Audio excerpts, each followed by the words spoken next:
പൗരത്വ നിയമ ഭേദഗതിക്കെതിരെ സുപ്രീം കോടതിയിൽ ഹർജികൾ നിലനിൽക്കുക. അതിൻ്റെ ഇടയിലാണ് ഇപ്പോൾ കേന്ദ്ര സർക്കാർ 300ഓളം അപേക്ഷകൾ പരിഗണിച്ചു. 14 പേർക്ക് ഈ പൗരത്വ സർട്ടിഫിക്കറ്റ് നൽകിയതിൻ്റെയൊക്കെ വാർത്ത വരുന്നത്. എന്തായിരിക്കും കേന്ദ്ര സർക്കാർ ഉദ്ദേശിക്കുന്നത്? ഇനി ഒരു കാര്യം കൂടെ, ഈ എല്ലാ മതവിഭാഗങ്ങൾക്കും ഈ പറയുന്ന തുല്യത അവകാശപ്പെടാൻ പറ്റില്ല. മുസ്ലിം വിഭാഗത്തിലുള്ളവർക്ക് ഈ പൗരത്വം നൽകുന്നുമില്ല. അതിനൊരു കാരണം ഉണ്ടാവില്ലേ? സിനുജി പറഞ്ഞത് എനിക്ക് തോന്നുന്നത് ഒരു വളരെ കാര്യമായി തെറ്റിദ്ധരിപ്പിക്കപ്പെടുന്ന ഒരു ക്യാമ്പയിൻ്റെ ഒരു ഭാഗമാണ് താങ്കളുടെ രണ്ടാമത്തെ ചോദ്യം. ആദ്യത്തേതും തന്നെ ഒരു മിസ്ലീഡ് ചെയ്യുന്ന ചോദ്യമാണ്. കാരണം പൗരത്വ ഭേദഗതി നിയമം എന്ന് പറഞ്ഞ് ഇന്ത്യൻ പാർലമെൻറ്റ് പാസ്സാക്കി കഴിഞ്ഞിടയ്ക്ക് തെരഞ്ഞെടുപ്പിന് തൊട്ട് മുമ്പാണ്.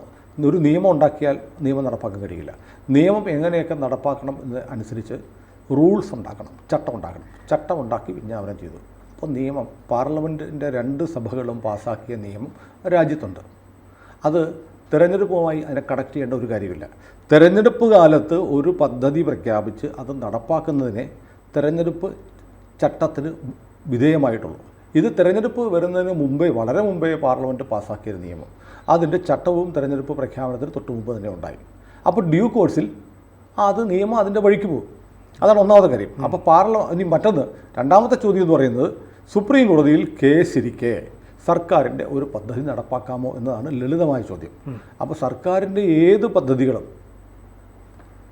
ചലഞ്ച് ചെയ്ത് സുപ്രീം കോടതിയിലോ ഏതെങ്കിലും കോടതിയിൽ കേസ് കൊടുക്കാം. ആർക്കും കൊടുക്കാം, ഒരു പൗരന് കൊടുക്കാം. ഒരു പെറ്റീഷൻ തയ്യാറാക്കി ഒരു വക്കീൽ വഴി സ്റ്റാമ്പ് ഒട്ടിച്ച് കൊടുക്കുന്ന ചിലവ് മാത്രമേ ഉള്ളൂ. അപ്പോൾ അങ്ങനെ കോടതിയിൽ ഒരു കേസുണ്ട് എന്ന് കരുതി ഒരു നിയമവും നടപ്പാക്കാൻ പറ്റില്ല എന്നാണെങ്കിൽ രാജ്യത്ത് ഭരണം ഉണ്ടാവില്ല. ഏത് നിയമത്തെയും നമുക്ക് ചലഞ്ച് ചെയ്യാം. അതിൻ്റെ തീരുമാനം വരാൻ, തീർപ്പ് വരാൻ ചിലപ്പോൾ 1-2 വർഷങ്ങൾ വരെ എടുക്കാം. അതിൽ കൂടുതൽ എടുത്തിട്ടുണ്ട്. അപ്പോൾ സർക്കാർ കൊണ്ടുവരുന്ന ഒരു പദ്ധതിയെ അട്ടിമറിക്കാൻ ഏറ്റവും ലളിതമായ മാർഗമായിട്ട് മാറും എന്ത്? കോടതിയിൽ കേസ് കൊടുക്കുക എന്നുള്ളത്. അപ്പോൾ അത് തന്നെ അപ്രസക്തമായൊരു ചോദ്യമാണ്. കാരണം നേരത്തെ പറഞ്ഞതുപോലെ രാജ്യത്തെ പാർലമെൻറ്റിൻ്റെ 2 സഭകളും പാസ്സാക്കി തിരഞ്ഞെടുപ്പ് വിജ്ഞാപനം വരുന്നതിന് മുമ്പ് തന്നെ ചട്ടങ്ങളും വന്ന് നിലവിലുള്ള ഒരു നിയമം സർക്കാരെ മാറുന്നുള്ളൂ, അല്ലേ? സർക്കാരുകളെ മാറുന്നുള്ളൂ. Government is continuing. നിയമം ഭരണം മാറുന്നു, ഭരിക്കുന്ന സർക്കാർ മാറുന്നു, പക്ഷേ ഗവൺമെൻറ് നിലനിൽക്കും എന്ന് പറയുന്നത് പോലെയാണ്. നിയമം നാട്ടിലുണ്ട്, ആ നിയമം അനുസരിച്ചുള്ള നടപടി നടക്കും. ഇപ്പോൾ നോക്കൂ, തെരഞ്ഞെടുപ്പ് കാലത്തല്ലേ നമ്മുടെ നാട്ടിൽ പെൻഷൻ വിതരണം ചെയ്ത്, അത് തെരഞ്ഞെടുപ്പ് കമ്മീഷൻ്റെ അനുമതി നേടി. നമ്മുടെ നാട്ടിലെ വിഷു ചന്തകൾ തുടങ്ങാൻ തെരഞ്ഞെടുപ്പ് കമ്മീഷൻ അനുമതി കൊടുത്തു. അപ്പം നിലവിലുള്ളൊരു പ്രോസസ്സ് നടന്നുകൊണ്ടിരിക്കും. അതിൻ്റെ ഭാഗമായാണ് തെരഞ്ഞെടുപ്പ് കാലത്താണെങ്കിലും പൗരത്വ ഭേദഗതി നിയമപ്രകാരമുള്ള പൗരത്വം അനുവദിച്ച് സർക്കാർ ഇന്നലെ നടപടിയെടുത്തത്. ഈ പ്രക്രിയ തുടരാൻ പോവുക. ഇന്നലെ 14 പേർക്കാണ് കൊടുത്തത്. ഇനി 300ഓളം പേര് ഫസ്റ്റ് ബാച്ചിൽ കൊടുക്കാൻ പോവുക. അതും കൊടുക്കും. ഇതാണ് അതിൻ്റെ നിയമപരമായ സാങ്കത്യം. ഇതൊന്നും കോടതിയിൽ ചാലഞ്ച് ചെയ്താൽ ഇതൊന്നും നിൽക്കുമെന്ന് എനിക്ക് തോന്നുന്നില്ല. കാരണം ഈ പറഞ്ഞതുപോലെ വളരെ മുമ്പേ ഉണ്ടായ നിയമം, വളരെ മുമ്പേ വന്ന ചട്ടം, അത് ആ പ്രക്രിയ നടന്നുകൊണ്ടിരിക്കും. അപ്പോൾ ഈ കാലത്ത് പ്രോസസ്സ് ഇങ്ങനെ നടന്നുകൊണ്ടിരിക്കും. സർക്കാർ മാറിയാൽ നടക്കും. ഇനി നിർഭാഗ്യവശാൽ അങ്ങനെ പറയുക, നിർഭാഗ്യവശാൽ ഇനി ഇന്ത്യ മുന്നണി അധികാരത്തിൽ വന്നു എന്നിരിക്കട്ടെ. ഇന്ത്യ മുന്നണി അധികാരത്തിൽ വന്ന് ഈ നിയമം റദ്ദാക്കുകയോ പിൻവലിക്കുകയോ ചെയ്യുന്നത് വരെ ഈ പ്രക്രിയ തുടരും. അതായത് സർക്കാർ ഒരു കണ്ടിന്യൂയിങ് പ്രോസസ്സാണ്. അതുകൊണ്ടാണ് ഇനി നമുക്ക് ഈ വളരെ പ്രസക്തമായൊരു കാര്യം ചോദിക്കാം. ഇതിപ്പോൾ ഇതിനകത്ത് ചോദിക്കുന്നത് രാഷ്ട്രീയമാണെന്നാണ് പറയുന്നത്, അല്ലേ? രാഷ്ട്രീയമാണ്, തർക്കമില്ല. കാരണം ഇനി അടുത്ത ഫേസിൽ തെരഞ്ഞെടുപ്പ് നടക്കാനുള്ള ബംഗാളിൽ, UP-യിൽ, ബീഹാർ അടക്കമുള്ള സംസ്ഥാനങ്ങൾ, ഇവിടെയാണ് ഏറ്റവും കൂടുതൽ പൗരത്വ വിഷയം ഏറ്റവും കൂടുതൽ പ്രശ്നമാകുന്ന സംസ്ഥാനങ്ങൾ. ബംഗാളിലെ ജനസംഖ്യയിൽ ഗണ്യമായ തോതിൽ ഇന്ത്യക്കാരല്ല എന്നുള്ളത് എല്ലാവർക്കും അറിയാം. ബംഗ്ലാദേശിൽ നിന്ന് കാലങ്ങളായി കുടിയേറി പാർത്തവർ, അവർക്ക് നാട്ടിലെ രാഷ്ട്രീയ പാർട്ടികൾ മുൻകൈയെടുത്ത് ration card, voter card, ID ഒക്കെ കൊടുത്ത്, ആധാർ കാർഡൊക്കെ കൊടുത്ത് അവരെ ഇന്ത്യക്കാരാക്കി മാറ്റി. യഥാർത്ഥത്തിൽ ഇന്ത്യക്കാരല്ല, ഇന്ത്യൻ ഒറിജിൻ പോലുമല്ല. ബംഗ്ലാദേശിൽ നിന്നുള്ള അനധികൃത കുടിയേറ്റക്കാരെ, ഇന്ത്യൻ ഒറിജിൻ എന്ന് പറയാം, ഞാൻ ആ പറഞ്ഞത് തെറ്റാണ്, ഇന്ത്യൻ ഒറിജിൻ എന്ന് വേണം പറയാം, പക്ഷേ രാജ്യം വേറെയാണ്. അങ്ങനെയുള്ള ആളുകളെ വോട്ട് ബാങ്ക് ആക്കിക്കൊണ്ടായിരുന്നു ഏതാണ്ട് 4 നൂറ്റാണ്ടിനപ്പുറത്ത് CPM അവിടെ ഭരിച്ചത്. ഈ വോട്ട് ബാങ്ക് വളരെ പെട്ടെന്ന് കൂട്ടത്തോടെ ഷിഫ്റ്റ് ചെയ്ത് പോയപ്പോഴാണ് CPM തകരുകയും TMC എന്നുള്ള പാർട്ടിയിലൂടെ മമതാ ബാനർജി അധികാരത്തിൽ വരികയും ചെയ്തത്. അപ്പോൾ മമതാ ബാനർജിയുടെ വോട്ട് ബാങ്ക് എന്ന് പറയുന്നത് അനധികൃതമായി അവിടെ കുടിയേറിയ ബംഗ്ലാദേശി മുസ്ലിമുകളാണ്. അതുകൊണ്ടാണ് മമത അവിടെ ഒരു മുസ്ലിം മുഖ്യമന്ത്രിയായി മുസ്ലിം രാജ് ബംഗാളിൽ നടപ്പാക്കുന്നത്. അതായത് അവിടെ CAA നടപ്പാക്കില്ല എന്ന് പറയുന്നത് CAA നടപ്പാക്കില്ല എന്ന് പറയുന്നത് എങ്ങനെ ചെയ്യാൻ പറ്റും? ഇതൊരു കേന്ദ്ര നിയമമാണ്. മാത്രമല്ല ഇതിനുവേണ്ടി സംസ്ഥാനങ്ങളിൽ ഉണ്ടാക്കുന്ന ബോഡിയിൽ ഒരൊറ്റ അംഗം മാത്രമാണ് സംസ്ഥാനത്തിൻ്റെ പ്രതിനിധി, ബാക്കി എല്ലാം കേന്ദ്ര സർക്കാർ ഉദ്യോഗസ്ഥന്മാരാണ്. മാത്രമല്ല ഇതിൻ്റെ പ്രോസസ്സിംഗ് പോലും സംസ്ഥാന സർക്കാർ ഉദ്യോഗസ്ഥന്മാർ വഴി ചെയ്യാനല്ല കേന്ദ്ര സർക്കാർ ഉദ്ദേശിക്കുന്നത്. അത് കേന്ദ്ര പൊതുമേഖലാ സ്ഥാപനങ്ങളിലെ ജീവനക്കാരെ വെച്ചിട്ട് പ്രോസസ് ചെയ്യാൻ പോലുമാണ് കേന്ദ്ര സർക്കാർ തീരുമാനിച്ചിരിക്കുന്നതെന്നാണ് എനിക്ക് മനസ്സിലാവുന്നത്. ഈ അപേക്ഷകൾ ഓൺലൈനായിട്ടാണ് സ്വീകരിക്കുന്നത്. ഓൺലൈനായിട്ടാണ് സ്വീകരിക്കുന്നത്. ഇനി വളരെ പ്രധാനപ്പെട്ട ഒരു ചോദ്യം, സിനുജി ചോദിക്കാത്തൊരു ചോദ്യം ഞാൻ ചോദിക്കാം. ഒന്ന്, ഇത് ഇങ്ങനെ മുസ്ലിങ്ങളെ മാറ്റി നിർത്തി ഹിന്ദുക്കൾക്കും ക്രിസ്ത്യാനികൾക്കും ബുദ്ധർക്കും ജൈനർക്കും മാത്രം പൗരത്വം കൊടുത്താൽ മനുഷ്യരെയെല്ലാം തുല്യരായി കണക്കാക്കുന്ന ആ സംവിധാനത്തിന് മാറ്റം വരില്ലേ എന്ന ഒരു ചോദ്യമുണ്ട്. അതെ, എല്ലാ മനുഷ്യരും തുല്യരാണ്. അതെ, അതിന് പല ഉത്തരങ്ങളുണ്ട്. എന്തുകൊണ്ടാണ് അവിടെ നിന്നുള്ള ഈ 5 വിഭാഗത്തിൽപ്പെട്ട ആളുകൾക്ക് മാത്രം പൗരത്വം കൊടുക്കുന്നു എന്നതിന് ഉത്തരവുണ്ട്. അതുകൂടാതെ സാങ്കേതികമായി ഒരു സാങ്കല്പിക്കുക, അതായത് മുസ്ലിങ്ങൾക്കും പൗരത്വം കൊടുക്കുന്നു, മുസ്ലിങ്ങൾക്കും കൊടുത്താൽ എല്ലാവരും തുല്യരായി എന്നാണല്ലോ പറയപ്പെടുന്നത്. മുസ്ലിങ്ങൾക്ക് കൊടുക്കാത്തത് കൊണ്ട് തുല്യത ഇല്ലെന്നാണ് പറഞ്ഞത്. മുസ്ലിങ്ങൾക്കും അവിടെ നിന്ന് ഇന്ത്യയിലേക്ക് പൗരത്വം കൊടുക്കാൻ CAA വഴി തീരുമാനിക്കുന്നു. അപ്പോൾ ഒരു വലിയ പ്രശ്നമുണ്ട്, ആരും ചർച്ച ചെയ്യാത്ത പ്രശ്നം.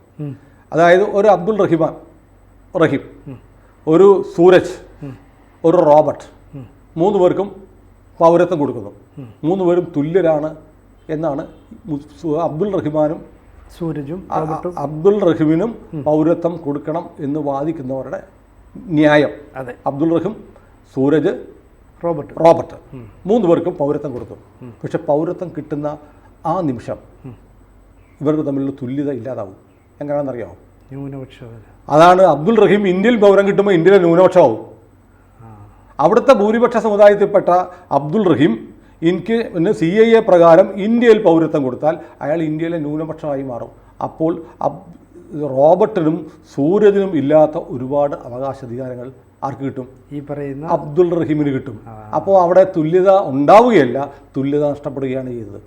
അതാണ് സാങ്കല്പികമായി ഞാൻ പറഞ്ഞ ഒരു സിറ്റുവേഷൻ. പക്ഷേ അത് ഇതുവരെ ചർച്ച ചെയ്തു ആരും പറഞ്ഞിട്ടില്ല. അവിടുന്ന് മുസ്ലിമിനൂടെ കൊടുത്താൽ മുസ്ലിം ഇവിടെ പൗരത്വം കിട്ടുന്ന മറ്റുള്ളവരെക്കാൾ കൂടുതൽ അവകാശ അധികാരങ്ങളുള്ള പൗരനായിട്ട് മാറുകയാണ്. ആരാണ് ഈ അബ്ദുൾ റഹീം?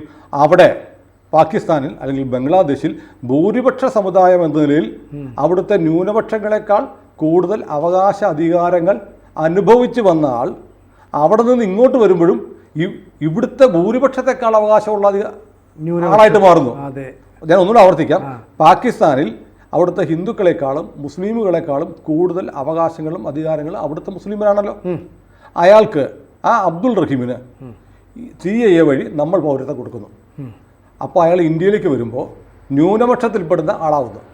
അയാൾക്ക് ഇവിടുത്തെ ഭൂരിപക്ഷത്തെക്കാൾ കൂടുതൽ അവകാശാധികാരങ്ങൾ കിട്ടുന്നു, ന്യൂനപക്ഷക്കാരൻ. അപ്പോൾ എത്ര വലിയ അനീതിയാണ്. അപ്പോൾ എങ്ങനെയാണ് തുല്യത ഉണ്ടാവുക? ഇനി മറ്റേ ചോദ്യത്തിൻ്റെ ഉത്തരം, അതായത് അത് ഒരുപാട് പ്രാവശ്യം പറഞ്ഞാണ്, എല്ലാവർക്കും അതിന് ഉത്തരം അറിയാം. എന്തുകൊണ്ടാണ് അവിടുന്ന് ഹിന്ദുക്കൾ മുതൽ പാഴ്സികൾ വരെയുള്ള അല്ലെങ്കിൽ ജൈനമത, ബുദ്ധമത, ക്രിസ്ത്യൻ, സിഖ് വരെയുള്ളവർക്ക് മാത്രം കൊടുക്കുന്നത്? കാരണം അത് ഒരു മുസ്ലിം ഇസ്ലാമിക രാജ്യമാണ്. അവിടുത്തെ 1ാം കിട പൗരന്മാർ മതരാജ്യങ്ങളായതുകൊണ്ട് മുസ്ലിമുകളാണ്. അവരുടെ മതപീഡനം അനുഭവിച്ച് ജീവിക്കാൻ നിവർത്തിയില്ലാതെ കഷ്ടപ്പെട്ട് ജീവിക്കുന്ന ആളുകൾക്ക് കൊടുക്കുന്നതാണ് CAA വഴിയുള്ള പൗരത്വം. അവിടുത്തെ പാകിസ്ഥാനിൽ നിന്നും ബംഗ്ലാദേശിൽ നിന്നും അഫ്ഗാനിസ്ഥാനിൽ നിന്നും ഉള്ള ആളുകൾക്ക് നിവർത്തികേട് കൊണ്ട് മതപീഡനം. നമുക്കറിയാം 23% ജനസംഖ്യ ഉണ്ടായിരുന്നു ഹിന്ദുക്കളുടേത് പാകിസ്ഥാനിൽ സ്വാതന്ത്ര്യം കിട്ടുമ്പോൾ. ഇപ്പോൾ 1.5%. അപ്പോൾ അവിടുത്തെ ന്യൂനപക്ഷങ്ങളായ ഹിന്ദുക്കൾ, ക്രിസ്ത്യാനികൾ, സിഖുകാർ, ബുദ്ധമതക്കാർ, ജൈനർ ഇവരൊക്കെ വലിയ മതപീഡനം അനുഭവിക്കുന്നുണ്ട്. അവർക്ക് സ്വാഭാവികമായുള്ള അഭയസ്ഥാനം എവിടെയാ? ഇന്ത്യ മാത്രമാണ്. ഹിന്ദുക്കൾക്കും ബുദ്ധമതക്കാർക്കും ജൈനമതക്കാർക്കും സിഖുകാർക്കും ഇന്ത്യ അല്ലാതെ ലോകത്തൊരു രാജ്യത്തും അഭയം കിട്ടാനില്ല. അപ്പോൾ സ്വാഭാവികമായി അവർക്ക് അഭയം തേടാൻ കഴിയുന്ന ഏക രാജ്യവും ഇന്ത്യയാണ്. അതുകൊണ്ടാണ് അവർക്ക് കൊടുക്കുന്നത്. അപ്പോൾ ഇതിനിടയ്ക്ക് പല വേദികളിൽ പലർ പറഞ്ഞിട്ടുള്ള കാര്യങ്ങൾ ഞാൻ വീണ്ടും ആവർത്തിക്കുകയാണ്. അപ്പോൾ ഒരു ചോദ്യം, അങ്ങനെയുണ്ടെങ്കിൽ നിങ്ങൾ പാകിസ്ഥാനും ബംഗ്ലാദേശും ഒക്കെ അതിർത്തി സംസ്ഥാനങ്ങളാണ്, അഫ്ഗാനിസ്ഥാൻ എങ്ങനെ അതിർത്തി സംസ്ഥാനമാണ്? ഇന്ത്യയുടെ അതിർത്തി സംസ്ഥാനമല്ലോ എന്ന് ചോദിക്കുന്നവർ സത്യത്തിൽ അവരെ ഞാൻ രാജ്യദ്രോഹി എന്ന് വിളിക്കും. കാരണം അഫ്ഗാനിസ്ഥാനോട് ചേർന്നിട്ടാണ് നമ്മുടെ POK ഉള്ളത്, പാക് അധിനിവേശ കാശ്മീർ. ഇന്ത്യയുടെ ഇന്ന് വരെയുള്ള ഇന്ത്യയുടെ സ്റ്റാൻഡ് മോദിയുടെ കാലത്ത് മാത്രമല്ല, അതിനു മുമ്പും മൻമോഹൻ സിംഗിൻ്റെ കാലത്തും രാജീവ് ഗാന്ധിയുടെ കാലത്തും ഇന്ദിരാഗാന്ധിയുടെ കാലത്തും നെഹ്റുവിൻ്റെ കാലത്തും ഒക്കെ ഇന്ത്യ പറയുന്ന POK ഇന്ത്യയുടെ ഭാഗം തന്നെയെന്നാണ്. അപ്പോൾ POKയോട് ചേർന്ന് കിടക്കുകയാണ് അഫ്ഗാനിസ്ഥാൻ. അപ്പോൾ ഇന്ത്യയുടെ ഭാഗമാണ്. ഇപ്പോൾ കാശ്മീർ അസംബ്ലിയുടെ പുനഃസംഘടനാ നിയമം കൊണ്ടുവന്നപ്പോൾ POK വേണ്ടി നമ്മൾ നിയമസഭാ സീറ്റുകൾ വരെ അമിത്ഷായുടെ ബില്ലിൽ മാറ്റിവെച്ചിട്ടുണ്ട്. അപ്പോൾ POK ഇന്ത്യയുടെ അവിഭാജ്യ ഘടകമാണ്. പാക് അധിനിവേശ കാശ്മീർ അത് ഇന്ത്യ തന്നെയാണ്. അപ്പോൾ അഫ്ഗാനിസ്ഥാൻ അതിനോട് ചേർന്ന് നടക്കുന്നതാണ്. അതുകൊണ്ടാണ് നമ്മൾ അയൽ രാജ്യമായി കൂട്ടുന്നത്. അഫ്ഗാനിസ്ഥാൻ എങ്ങനെ അയൽ രാജ്യമാകും എന്ന് ചോദിക്കുന്നവർ POK ഇന്ത്യയുടെ ഭാഗമല്ല എന്ന് വാദിക്കുന്നവരും ഇന്ത്യ വിരുദ്ധരുമാണ്. ഇനി മറ്റൊരു സാങ്കല്പിക ചോദ്യമുണ്ട്, ഒരുപാട് പേര് ചോദിച്ചിട്ടുള്ളതാണ്. അതായത് അങ്ങനെയാണെങ്കിൽ ഹിന്ദുക്കൾ പീഡനം അനുഭവിക്കുന്ന ഹിന്ദുക്കളെ രക്ഷപ്പെടുത്താനാണെങ്കിൽ നിങ്ങൾ എന്തുകൊണ്ട് ശ്രീലങ്കയിലെ തമിഴർക്ക് കൊടുക്കുന്നില്ല? അത് ഉയർന്നു വന്ന ചോദ്യമാണ്, പലരും ചോദിച്ചിട്ടുണ്ട്. അതിനുള്ള മറുപടി ആരും പറഞ്ഞ് ഞാൻ കേട്ടിട്ടില്ല. കാരണം ശ്രീലങ്കയിലെ പ്രശ്നം നമുക്കറിയാം, തമിഴ് പുലികളും തമിഴന്മാരും സിംഹളരും തമ്മിലുള്ള പ്രശ്നം അത് യഥാർത്ഥത്തിൽ ഒരു വംശീയ പ്രശ്നമാണോ? അതൊരു ഭാഷാ ന്യൂനപക്ഷം തമ്മിലുള്ള പ്രശ്നമാണ് അല്ലേ? ഭാഷാ ന്യൂനപക്ഷമായ തമിഴന്മാരും ഭാഷാ ഭൂരിപക്ഷമായ സിംഹളരും തമ്മിലുള്ള പ്രശ്നമായിരുന്നു. ഈ ഭാഷാ ന്യൂനപക്ഷമായ തമിഴന്മാരിൽ ക്രിസ്ത്യാനികളുണ്ട്, മുസ്ലിംസ് ഉണ്ട്, ഹിന്ദുക്കളുണ്ട്. വേലുപ്പിള്ള പ്രകാരൻ ഹിന്ദുവാണ്. തമിഴ് LTTയുടെ നേതാവായിരുന്ന വേലുപ്പിള്ള പ്രകാരൻ ഹിന്ദുവായിരുന്നു. ആന്റൺ ബാലശിംഗം ക്രിസ്ത്യാനിയായിരുന്നു. ഇനി ഷഫീഖ് അവിടുത്തെ LTTയുടെ മുസ്ലിം നേതാവായിരുന്നു. ഇപ്പോൾ അവിടുത്തെ പ്രശ്നം എന്നറിയോ, അവിടെ ഇന്ത്യൻ ഒറിജിൻ പോലെ തന്നെ പരമ്പരാഗതമായി നൂറ്റാണ്ടുകൾക്കപ്പുറത്ത് മുതൽ തമിഴന്മാരുടെ കുടിയേറ്റ ഭൂമിയാണ്, തമിഴന്മാർ ജീവിക്കുന്ന ജൈവിക ഭൂമിയാണ് ശ്രീലങ്ക. രാജരാജ ചോളൻ്റെയൊക്കെ കാലത്തൊക്കെ മുതലേ തമിഴ് വംശം അവിടെയുണ്ട്, ശ്രീലങ്കയിലുണ്ട്, ഇന്തോനേഷ്യയിൽ പോലും ഇല്ലേ ഉണ്ട്. ലോകത്തിൻ്റെ പല ഇപ്പോൾ രാജരാജ ചോളനാണ് കപ്പലോട്ടിയ ചോളൻ എന്നൊക്കെ പറയുന്ന പോലെ ലോകത്തേക്ക് ഒരുപാട് സ്ഥലത്തേക്ക് സാമ്രാജ്യം വ്യാപിപ്പിച്ച ആളാണ് ചോള രാജാക്കന്മാർ. അവരുടെയൊക്കെ കാലത്ത് തമിഴ് കുടിയേറ്റങ്ങളിൽ ശ്രീലങ്കയിലും മുതൽ ഇന്തോനേഷ്യ വരെയുള്ള ഒരുപാട് രാജ്യങ്ങളുണ്ടായിട്ടുണ്ട്. അങ്ങനെ വന്ന അങ്ങനെ ആയിരക്കണക്കിന് ആണ്ടുകൾക്ക് മുമ്പ് പോയി അവിടെ വന്ന് അവിടുത്തെ തദ്ദേശീയ ജനതയായി മാറിയ തമിഴരുണ്ട്. അതുകൂടാതെ മറ്റു തരം തമിഴന്മാരുണ്ട്. ബ്രിട്ടീഷുകാർ ശ്രീലങ്കയിൽ തേയിലത്തോട്ടങ്ങളിലും മറ്റും പണിയെടുക്കാൻ ഇന്ത്യയിൽ നിന്ന് കൊണ്ടുപോയ തമിഴന്മാർ, ജോലിക്കായി കൊണ്ടുപോയവർ. അവരെന്നിട്ട് ബ്രിട്ടീഷുകാർ പോയപ്പോൾ ഇവരവിടെ ശ്രീലങ്കയിൽ പെട്ടുപോയി. ശ്രീലങ്കയിൽ ജീവിക്കുന്ന അവർക്ക് ഒരു കാർഡ് മാത്രമേ ഉണ്ടായിരുന്നുള്ളൂ, വസ്ത്രം വാങ്ങാനും റേഷനും ഉള്ള കാർഡ്, പൗരത്വം ഉണ്ടായിരുന്നില്ല. അപ്പോൾ അവരുടെ രണ്ടാം കിട പൗരന്മാരായിരുന്നു, അഭയാർത്ഥികളായിരുന്നു. നമ്മുടെ നാട്ടിലൊക്കെ ഈ റോഹിംഗ്യൻസ് പോലും അഭയാർത്ഥി ക്യാമ്പുകളിൽ കഴിയുന്ന പോലെ ഒരു കാർഡ് മാത്രം കൊടുത്ത് കഴിയുന്ന തമിഴന്മാരുണ്ട്. അവരാണ് യഥാർത്ഥത്തിൽ LTT ഒക്കെ ആയിട്ട് മാറിയത്. അവർ രണ്ടാം കിട പൗരന്മാരായി പൗരത്വമില്ലാതെ ഒരു വെറും കാർഡിൻ്റെ ബലത്തിൽ മാത്രം താമസിച്ച തമിഴന്മാർ. ഇവരുടെ കാര്യത്തിൽ ഇന്ത്യ ഗവൺമെൻറ് ഒരു അക്കൗണ്ട് ഉണ്ടാക്കിയിരുന്നു, സിരിമാവോ ഭണ്ഡാര നായികയും ശാസ്ത്രിയും തമ്മിൽ 1972. ആ അക്കൗണ്ടിൻ്റെ ഭാഗമായി കുറേ തമിഴന്മാരെ നമ്മൾ രക്ഷപ്പെടുത്തിയിട്ടുണ്ട്. നമ്മുടെ അച്ചൻകോവിലും ഗവിയിലും വേദാരണ്യത്തും ഒക്കെ കൊണ്ടുവന്ന് താമസിപ്പിച്ച നമ്മൾ ഇപ്പം ഈ CIA വഴി പാകിസ്ഥാനിലും ബംഗ്ലാദേശിലും ഒക്കെ ഹിന്ദുക്കളെയും മറ്റും കൊണ്ടുവരുന്ന പോലെ ഈ അക്കൗണ്ട്, അതായത് ശാസ്ത്രിയും സിനിമാവോ ഭണ്ഡാര നായകയും തമ്മിൽ 1972 ഉണ്ടാക്കിയ അക്കൗണ്ടിൻ്റെ ഭാഗമായി കൊണ്ടുവന്ന തമിഴന്മാരെയാണ് നമ്മുടെ ഗവിയിലും അച്ചൻകോവിലും വേദാരണ്യത്തിലും ഒക്കെ താമസിപ്പിച്ചത്, അഭയാർത്ഥികളായി താമസിപ്പിച്ചത്. അവർക്ക് നമ്മൾ പൗരത്വം കൊടുത്തിട്ടുണ്ട്. അപ്പോൾ ഇതിനകത്ത് വേറെ ഒന്നുണ്ട്, ഈ LTTയുടെ സമരം നടക്കുമ്പോൾ LTT ആവശ്യപ്പെട്ട തമിഴ് രാഷ്ട്രമാണ്. ആ കാലഘട്ടത്തിൽ ഷഫീഖിൻ്റെ നേതൃത്വത്തിലുള്ള മുസ്ലിം LTT വിഭാഗം പറഞ്ഞു, നിങ്ങൾ ഈ തമിഴ് ദേശീയ രാഷ്ട്രം എന്ന് പറഞ്ഞാൽ അതൊരു ഹിന്ദു രാഷ്ട്രമായിരിക്കും, അതുകൊണ്ട് നിങ്ങളോട് ഞങ്ങൾക്ക് യോജിപ്പില്ല, അതിനുവേണ്ടി ഞങ്ങൾ നിൽക്കുന്നില്ല എന്ന് പറഞ്ഞ് ഷഫീഖിൻ്റെ നേതൃത്വത്തിൽ LTT ഒരു പിളർപ്പുണ്ടായി. അപ്പോൾ പ്രഭാകരൻ ചെയ്ത കടുത്തൊരു ക്രൂരത അവരോട് ചെയ്തു. അവരെ മുഴുവൻ അങ്ങനെ പറയുന്ന LTTയിലെ മുസ്ലിം വിഭാഗത്തെ മുഴുവൻ ഉസ്മാനിയ യൂണിവേഴ്സിറ്റിയുടെ ക്യാമ്പസിലേക്ക് വരാൻ പറഞ്ഞു. എന്നിട്ട് മിലിറ്ററി ട്രക്കുകൾ കൊണ്ട് നിറച്ചു. ഇവരോട് മുഴുവൻ കയ്യിലുള്ളത് മുഴുവൻ പെറുക്കിയെടുത്ത് വണ്ടി കയറാൻ പറഞ്ഞു. തോക്ക് ചൂണ്ടി മുഴുവൻ പേരെ വണ്ടിയെ കയറ്റി നേരെ കൊണ്ട് എലിഫന്റ് പാസിനപ്പുറത്തുള്ള സിംഹള ഭൂരിപക്ഷ പ്രദേശത്ത് കൊണ്ട് തട്ടി വെലുപ്പുള്ള പ്രകാരം. അവർ പിന്നീട് സിംഹളരുമായിട്ട് ചേർന്ന് മുസ്ലിം നാഷണലിസ്റ്റ് പാർട്ടി ഒക്കെ ഉണ്ടാക്കി സിംഹളരുമായി ചേർന്ന് സഹവസിച്ച് താമസിക്കാൻ തുടങ്ങി. പക്ഷേ സിംഹളർ പിന്നെ അവരെ ആക്രമിച്ച് കൊന്നൊടുക്കുകയുണ്ടായി. അപ്പോൾ ഞാൻ പറയുന്നത് അവിടെ വംശീയമായ മതപരമായ ഒരു ഭിന്നതയല്ല സിംഹളരും തമിഴന്മാരും തമ്മിലുണ്ടായിരുന്നത്, ഭാഷാ വ്യത്യാസമായിരുന്നു. അപ്പോൾ നമ്മൾ പറയുന്നത് മതപീഡനത്തിന് ഇരയാവുന്ന ഇന്ത്യയുടെ അയൽ രാജ്യങ്ങളിലുള്ള ഈ 3 രാജ്യങ്ങളിലുള്ള ആളുകൾക്ക് പൗരത്വം കൊടുക്കാനാണ്. മതപീഡനമാണ് ഇവിടെ ശ്രീലങ്കയിലുള്ളത്. മതപരമായ പീഡനമല്ല, ഭാഷാ ന്യൂനപക്ഷങ്ങളും ഭൂരിപക്ഷവും തമ്മിലുള്ള ഒരു പോരാട്ടമാണ്. അത് അങ്ങനെയുള്ളവർക്കും നീതി കൊടുക്കണ്ടേ എന്ന് ചോദിച്ചാൽ നീതി കൊടുക്കണം, അത് ഭാവിയിൽ ആലോചിക്കാവുന്ന കാര്യമാണ്. പക്ഷേ ഇപ്പം നമ്മൾ എടുത്തിരിക്കുന്നത് എന്താ, മതപീഡനത്തിന് ഇരയാവുന്ന ന്യൂനപക്ഷങ്ങൾക്ക്, മുസ്ലിം ഭൂരിപക്ഷ രാജ്യങ്ങളിലെ ഭൂരിപക്ഷ പീഡനത്തിന് ഇരയാവുന്ന ന്യൂനപക്ഷങ്ങളെ സംരക്ഷിക്കാൻ അവരുടെ സ്വാഭാവികമായ അഭയസ്ഥാനമായ ഇന്ത്യയിൽ അഭയം കൊടുക്കാനുള്ള ഒരു പ്രക്രിയയാണ്. ഇത് തമ്മിലുള്ള വ്യത്യാസം. ഇത് മനസ്സിലാക്കാതെയാണ് ശ്രീലങ്കക്കാർക്ക് എന്തുകൊണ്ട് കൊടുക്കുന്നില്ല, കേസുള്ളപ്പോൾ കൊടുക്കാമോ എന്നുള്ള വാദങ്ങൾ ഉയർത്തുന്നത്. ഇതിനകത്ത് ഏറ്റവും പ്രധാനപ്പെട്ടത് ഈ പറയുന്ന മുസ്ലിം വിഭാഗത്തിന് കൊടുക്കാത്തത് ഇന്ന കാരണങ്ങൾ കൊണ്ടാണ് എന്നുള്ളത് മലയാളത്തിലൊരു മാധ്യമങ്ങളോ അല്ലെങ്കിൽ ദേശീയ മാധ്യമങ്ങളോ അടക്കം റിപ്പോർട്ട് ചെയ്യുന്നില്ലല്ലോ. അതുകൊണ്ടല്ലേ ജനങ്ങൾക്ക് അതിനെക്കുറിച്ചൊരു ബോധം എന്ന് തോന്നുന്നില്ല. രണ്ടാമത് CAA വീണ്ടും പൊടിതട്ടിയെടുത്ത സമയത്ത് കാര്യമായ പ്രതിഷേധങ്ങളൊന്നും ഉണ്ടായില്ലല്ലോ. ആദ്യമൊക്കെ പറഞ്ഞിരുന്നത് ഇവിടെ ഏറ്റവും കൂടുതൽ ഇതിനെതിരെ ദുഷ്പ്രചരണം നടത്തിയ പാർട്ടി CPM ആണ്. ഞാൻ PK ശ്രീമതിയുടെ ഒരു പ്രസംഗം കണ്ടിട്ടുണ്ട്, വീഡിയോ. കുറേ മുസ്ലിം സ്ത്രീകൾ ഇരിക്കുന്നു അവിടെ എന്ന് പറഞ്ഞു, നിങ്ങളെയൊക്കെ പാകിസ്ഥാനിലേക്ക് പറഞ്ഞേക്കും കേട്ടോ, അത് ഞങ്ങൾ ജീവിച്ചിരിക്കുന്ന കാലത്തോളം സമ്മതിക്കില്ല. ഇന്ത്യയിലുള്ള ഒരാൾക്കും പൗരത്വം നഷ്ടപ്പെടില്ല. കാരണം CAA എന്ന് പറയുന്നത് പൗരത്വം കളയാനുള്ള നിയമമല്ല, പൗരത്വം കൊടുക്കാനുള്ള നിയമമാണ്. ഇതാണ് അടിസ്ഥാനപരമായ വ്യത്യാസം. പിന്നെ പിണറായി പറയുന്നു, സ്റ്റാലിൻ പറയുന്നു, മമത പറയുന്നു ഞങ്ങൾ ഇത് നടപ്പാക്കില്ല. അത് എങ്ങനെ നടപ്പാക്കാതിരിക്കാൻ പറ്റും? അത് ജനങ്ങളെ കബളിപ്പിക്കാനുള്ളതാണെന്ന് അതും എല്ലാവർക്കും അറിയാം. കാരണം കേന്ദ്ര പാർലമെന്റ്, ഇന്ത്യൻ പാർലമെന്റ് പാസ്സാക്കിയ ഒരു നിയമം നടപ്പാക്കാതിരിക്കാൻ ഒരു സംസ്ഥാന സർക്കാരിന് കഴിയില്ല. ഒന്ന്. രണ്ട്, പൗരത്വം എന്ന് പറയുന്നത്, സിറ്റിസൺഷിപ്പ് നൽകൽ എന്ന് പറയുന്നത് പൂർണ്ണമായും കേന്ദ്രത്തിൻ്റെ അധികാരാവകാശങ്ങളിൽപ്പെട്ട ഒന്നാണ്. സംസ്ഥാന സർക്കാരിന് അതിനകത്ത് ഒരു റോളും ഇല്ല. ഇത് രണ്ടും ഇരിക്കുകയാണ് CAA-ക്കെതിരായിട്ടുള്ള ക്യാമ്പയിനുകളും CAA നടപ്പാക്കില്ല എന്നൊക്കെ പറയുന്നത്. അപ്പോൾ CAA ഈസ് എ റിയാലിറ്റി. അത് വന്നു കഴിഞ്ഞു, അത് നടപ്പാക്കുകയാണ്. പിന്നെ നിങ്ങൾക്ക് വേണമെങ്കിൽ ആക്ഷേപിക്കാം അത് ഇലക്ഷന് വേണ്ടി ഉപയോഗിക്കുന്നുള്ളത്. ഏതൊരു രാഷ്ട്രീയ പാർട്ടിയുടെയും ലക്ഷ്യം അവരുടെ വികസന പദ്ധതികൾ വോട്ടാക്കി മാറ്റുക എന്നത് തന്നെയാണ്. അപ്പോൾ പ്രത്യേകിച്ച് പൗരത്വ നിയമത്തിൻ്റെ ഗുണഭോക്താക്കൾ അല്ലെങ്കിൽ അതിൻ്റെ ബെനിഫിഷ്യറീസ് ആയിട്ടുള്ള ആളുകൾ താമസിക്കുന്ന അല്ലെങ്കിൽ അതിൻ്റെ ഇരകളാകാൻ പോകുന്ന ആളുകൾ താമസിക്കുന്ന സംസ്ഥാനങ്ങളിൽ ഇത് ക്യാമ്പയിനാവും. ആ സംസ്ഥാനങ്ങളിലെ തെരഞ്ഞെടുപ്പിന് തൊട്ട് മുമ്പ് ഇത് കൊടുക്കുക വഴി തങ്ങളുടെ രാഷ്ട്രീയ നിലപാട് ഒരിക്കൽ കൂടി സുവ്യക്തമായി കേന്ദ്ര സർക്കാർ പറഞ്ഞിരിക്കുകയാണ്. അതിനകത്ത് നിയമപരമായി അതിനകത്ത് ഒരു തെറ്റുമില്ല. ആ പ്രക്രിയ തുടരും. പിന്നെ ഏതൊരു രാഷ്ട്രീയ പാർട്ടികളും, ഞാൻ നേരത്തെ പറഞ്ഞ ഒന്നുകൂടെ ആവർത്തിക്കുകയാണ്, അവർ നടപ്പാക്കുന്ന പദ്ധതികൾ വോട്ടാക്കി മാറ്റാൻ ശ്രമിക്കും എന്നുള്ളത് സ്വാഭാവിക പ്രക്രിയയാണ്. രാഷ്ട്രീയം അങ്ങനെയൊക്കെ ചെയ്യുന്നത് തന്നെയാണ് രാഷ്ട്രീയം. ഈ ലോക്സഭാ തെരഞ്ഞെടുപ്പ് നടക്കുന്ന വേളയിൽ തന്നെ ഈ നിയമം നടപ്പാക്കണമെങ്കിൽ ആ സർക്കാരിനൊരു വലിയ ആർജവം ഉണ്ടായിരിക്കണ്ടേ? അതല്ലേ കാണിക്കുന്നത്? ആർജവം ഉണ്ടായിരിക്കാം. പിന്നെ മാത്രമല്ല, പിന്നെ നമ്മളൊരു സാധനം എന്തിനാണ് നമ്മൾ ഓണക്കാലത്ത് അല്ലെങ്കിൽ കോവിഡ് കാലത്ത് കിറ്റ് കൊടുത്തു അല്ലേ?